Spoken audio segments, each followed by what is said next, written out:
এটা একটা AC DC valve. তো এটা আজকে আপনাদের মেরামত করে দেখাবো কিভাবে এটা মেরামত করা যায়। তো প্রথমে এটা খুলে নিব, খুলে নেওয়ার পরে ভাল্বটা ভালো করে দেখবো, দেখা যাচ্ছে কোনো সমস্যা নেই। তো এখন আমরা এর ভিতরে দেখবো যে কোনো সমস্যা হয়েছে কিনা। ভিতরে খুললে একটা সার্কিট পাওয়া যায়, তো এই সার্কিটটাও চেঞ্জ করলে এই বাল্বটা ঠিক হয়ে যায়। আর এটা হলো একটা ব্যাটারি, তো ব্যাটারিটা কি সমস্যা হয়েছে এটাও দেখা যায়। তো ব্যাটারি ভালো আছে। এখন সার্কিটটা আমি ভালোভাবে পরীক্ষা করে দেবো কোনো পার্টস নষ্ট না যায়। তো আমার মনে হচ্ছে এটা ফাটা। এই এটা একটা ক্যাপাসিটার, এটা কত ভোল্টের ক্যাপাসিটার এটা দেখবো, সেটা কত ভোল্টের ক্যাপাসিটার। তাহলে সেই অনুযায়ী আমরা সেই ক্যাপাসিটার পরিবর্তন করে দিলে মনে হচ্ছে ঠিক হয়ে যাবে।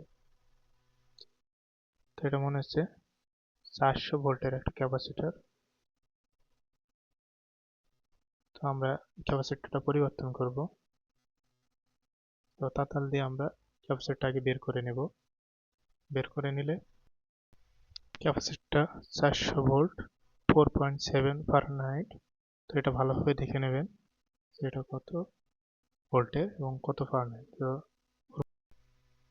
4.7 ফারেনহাইট থেকে 10 ফারেনহাইট পর্যন্ত লাগানো যাবে। অবশ্যই 400 ভোল্ট থেকে 450 ভোল্ট লাগাবে, এর নিচে লাগানো যাবে না, তাহলে এটি রানিং হবে না।